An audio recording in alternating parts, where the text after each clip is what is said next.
Hey everyone, I want to talk about my struggle and my fears with rejection, how I had to move to get over those fears, all the ups and downs throughout the way, why the fear of rejection is more than likely the most prevalent fear, whether it's self-rejection and or other rejection, combination, all the behaviors that come into that, the compulsive traps that we fall into as a society, and why it's so important to change these behaviors as you're trying to get better.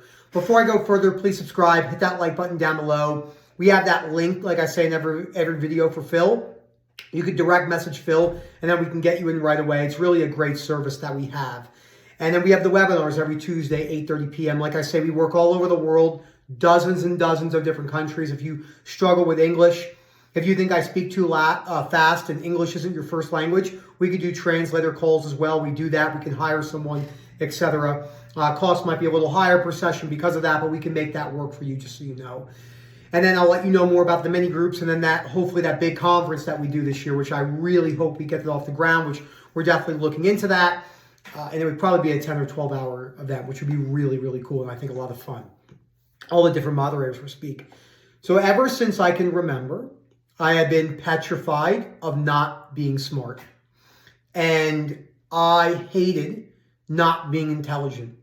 Now, I went through a period, 10 years at least, where I read every single research article I could find, all the top exercise physiologists, all the top nutrition experts, and none of that actually changed my life. Because when you actually look at what's necessary for, say, going to the gym or being in shape, is doing what you love regardless of what other people say. If you want to play pickleball every day for 3 hours and do cardio and then be a power lifter at the same time, it doesn't matter what the research says. It doesn't matter if it's going to hinder your progress. None of that matters. I don't care about overtraining. I work out basically 7 days a week for fucking unlimited amounts of time. And I love it. I listen to my body when it tells me to rest, but thankfully for me, I don't really need a lot of rest.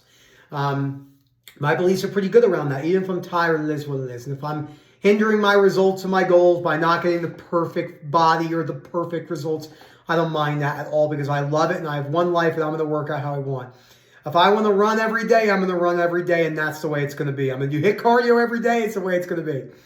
And I'm no longer going to look at any journals. These are well-intentioned individuals, all the big people that we know of. Anyone that's into exercise physiology, I don't have to name any names. You and I both know who we're talking about. And it's a trap. It is a trap. We don't need to do any more research on exercise, never again. There never needs to be another exercise lab ever conducted. We just have to tell people these are the benefits of going to the gym and allow them to do what they want to do. We don't have to talk about rep schemes or RP, rate perceived exertion, or RIR, reps in reserve. And I held all these terms in this braggadocious, I love that word, even though it's not a word, this braggadocious, egotistical, which is fear of fears. Like I always say, Freud got this, in my opinion, entirely wrong. The ego is not some subconscious thing.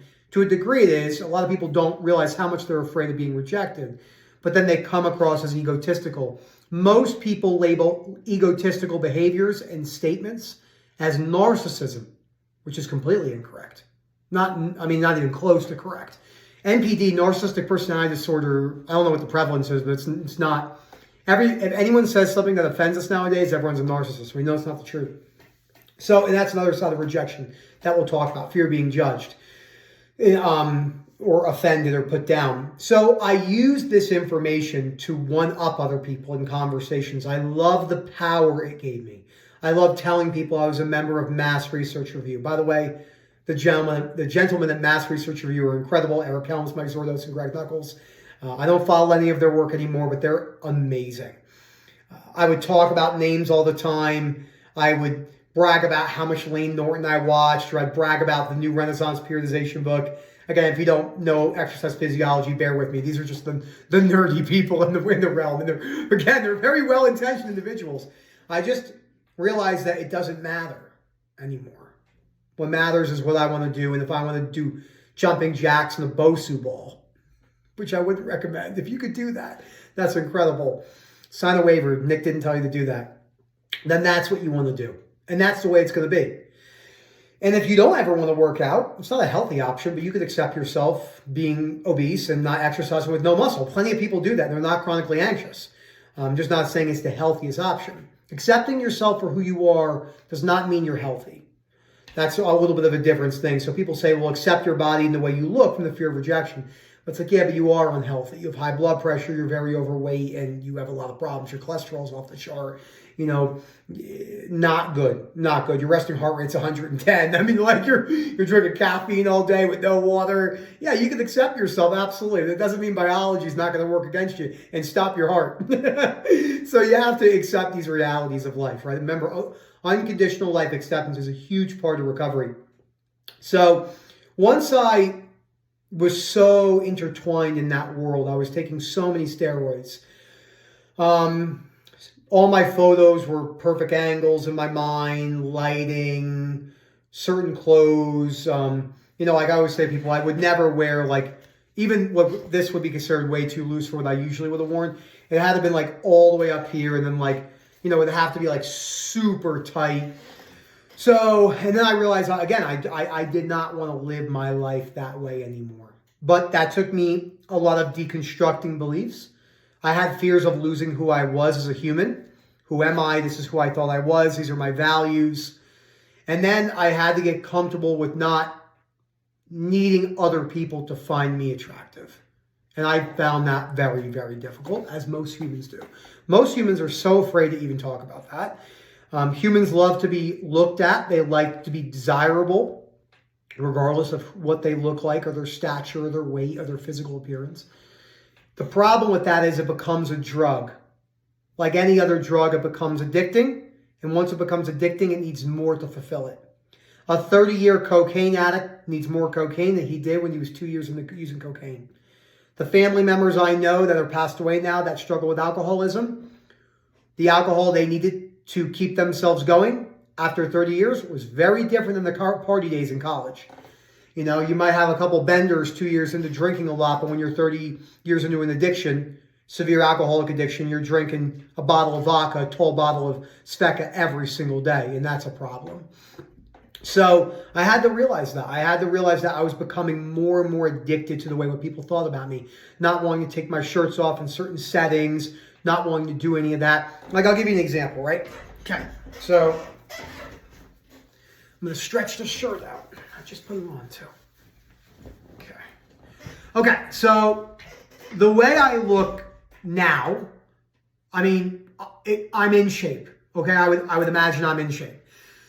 So when you're looking at the fear of rejection from the body perspective, the first thing that you're looking at is the shape of your body. So you're looking at the way the body looks. You're looking at the angles from the side. So this is a good point. So a lot of people will like the way they look like this. But then once they do something like that and they see that, then they freak. They totally have a meltdown. So what a lot of people will do is I go to take a picture, they'll do something like this. And they'll really kind of do this, or they'll really suck it in like that. This is not what you look like. That is what you look like. This is not what you look like. That is what you look like. So you look like those particular things. Now, I enjoy being in shape. I enjoy being healthy, and I don't hold anything conditional about this.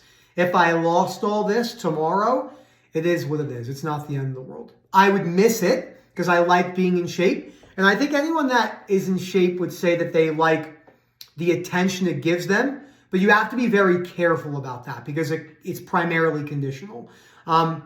It's very easy for someone to come up and congratulate you on the way you look, and then you're like, oh my God, I look so amazing. This is the best thing ever. And then you hold it in that very conditional way.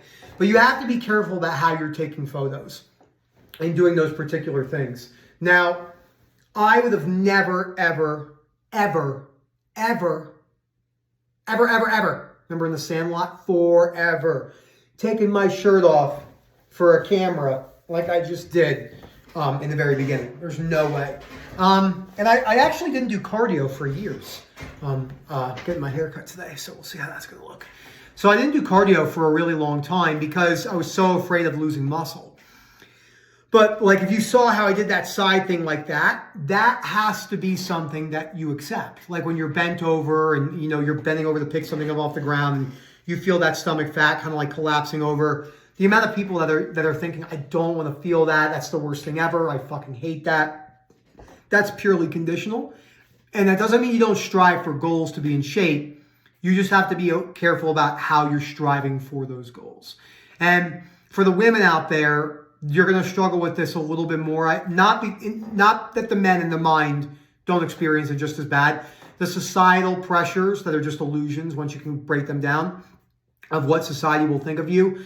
But, compulsively getting plastic surgery, getting your lips done, getting nose jobs. There's a lot of people on social media. There's a couple really big people I'm thinking of right now. I'm sure they're lovely and have great personalities and many great traits. But they're talking a lot about accepting themselves. And I'm like, you got a nose job, you have lip filler, you look like a plastic doll, you have butt implants, some people, you have your boobs done. You do not accept yourself at all. Is it possible to develop unconditional self-acceptance while on anabolic steroids? I don't know. I don't think so. I don't think you can develop unconditional acceptance, self-acceptance while you take anabolic steroids. I thought about that deeply. How could you? It's like saying, can you feel good while shooting heroin long-term? And I don't mean feel good from the drug. I don't think you can. I'd love to see someone's opinion on that because it's so far beyond what you would normally look like. And I struggle with that because I took anabolic steroids for 4 or 5 years. So I shot testosterone for like 4 years straight. I never even came off. I just blasted. Not smart. Don't recommend that. But that's the reality of what happens when you go down that route. Now, all those compulsions, like I said, I did too. Females, I did a lot of angles, lighting, perfect quotes, only posting pictures from the pump. Now, like the one thing I can always say when I go, I only wear cutoffs in the gym, leg day, low body day, I don't care. Like tomorrow I have a lower body day and I'm doing probably HIIT cardio as well. I'll wear a cutoff. That doesn't seem like it means a lot, but I see what people do when they go to the gym. They will never wear a cutoff when they do lower body because it rushes the blood to the bottom of their body. And I know what they're doing. And they feel stringy up top. Or their upper body, they come in with a sweatshirt on. They get a pump. They do all the fucking rotators and they're curling light weights. And then they go, and they take their shirt off and they're like, I know because I did that. I lived that life. You don't need to do that. You do not need other people's approval to accept yourself as a fallible human. It takes time to see that. The problem is with the Gogginses of the world, which love Goggins' stuff. I've read one of his books. And the minds of the Goggins and the Goggins types and the Jocko types is although a lot of the things what they say are sound, they're so rigid and militant in the way because they believe if you have unconditional acceptance, if I was to explain that to them, I would imagine David Goggins would sit back and say, man, that's for bitches. Or like, oh man, you weak, you will do that. So that wouldn't upset me. He doesn't see it the way I see it. I could live the exact same life with David Goggins. I wouldn't want to. I mean, I say I could. There's no fucking way I could. I'm not running 205 miles. So, but if I did do that, it wouldn't come from, I need to do this. It would be like, I want to do this because I want to try what happens. But in their minds, if they don't do it, they're failures and losers. So I hope you guys enjoyed this video. This was a great struggle for me. This was the hardest struggle of my life, was self-acceptance. I did not accept myself, and I did not want anyone to think I was stupid, and I did not want anyone to reject me, and I hated that. Now, it doesn't bother me. I feel discomfort at times, for sure. I'm a human, but I don't freak out about it. So thank you so much for watching. I hope you guys enjoyed this video. Let me know what you think. If you want to see more videos like this, I think it's important. Ladies, one of the exposures I gave, I'll just give one direct. Take some photos of yourselves in unflattering ways. Make it your background, your phone, pinch your stomach fat. Try to leave the house without makeup sometimes. The world's not going to fall apart on you, and see how it goes. Look for that direct message link down below. Let me know what you think. As always, enjoy the rest of your day.